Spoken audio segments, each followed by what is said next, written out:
Hello everyone, welcome to another mini blog. সকালবেলা ফুল তুলে এনে গোপুসোনাকে পুজো করে নিয়েছিলাম। আর আজ যেহেতু বড্ড গরম, তাই জন্য গোপুসোনাকে শুধু একটা প্যানো করেই বসিয়ে রেখেছিলাম। তোকে খুব মিষ্টি লাগে এইভাবে। আর তারপর দেখো, ব্রেকফাস্টে আজকে খেয়েছিলাম হলো চাউমিন।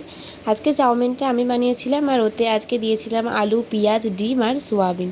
খেতে কিন্তু বেশ ভালো হয়েছিল চাউমিনটা, খুবই ভালো লাগছিলো। আর চাউমিনে সোয়াবিন দিলে আমার বেশি ভালো লাগে খেতে। আর তারপরে বসেছিলাম হলো একটু পড়তে। তো আজকে তো পড়তে বসতে একটু বেশি লেট হয়ে গেছিলো, তাই জন্য বেলার দিকেই একটুখানি পড়ে টোড়ে নিয়ে তারপর মা আবার ডাকলো আমাকে লাঞ্চের জন্য। আজকে লাঞ্চে ছিল ভাত, দেখো লেবু, লঙ্কা, শসা, আর ছিল ঢ্যাঁড়স আলুর ঝাল আর চিংড়ি মাছের একটা কারি। তো আজকেরও তো লাঞ্চটা বেশ ভালো ছিল। আমার পছন্দের সব কটা খাবার দিয়েই ছিল আজকের আমার লাঞ্চ। তারপরে গেছিলাম ছাদে।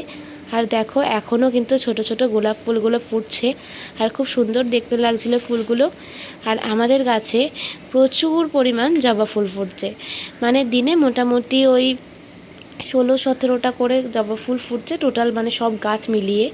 কারণ প্রচুর কুড়ি এসেছিলো গাছে, বেশ ভালো লাগছিলো দেখতে। তো গাছে একটু জল দিয়ে দিলাম এসে, রোজ দুপুরবেলা এটা আমারই কাজ।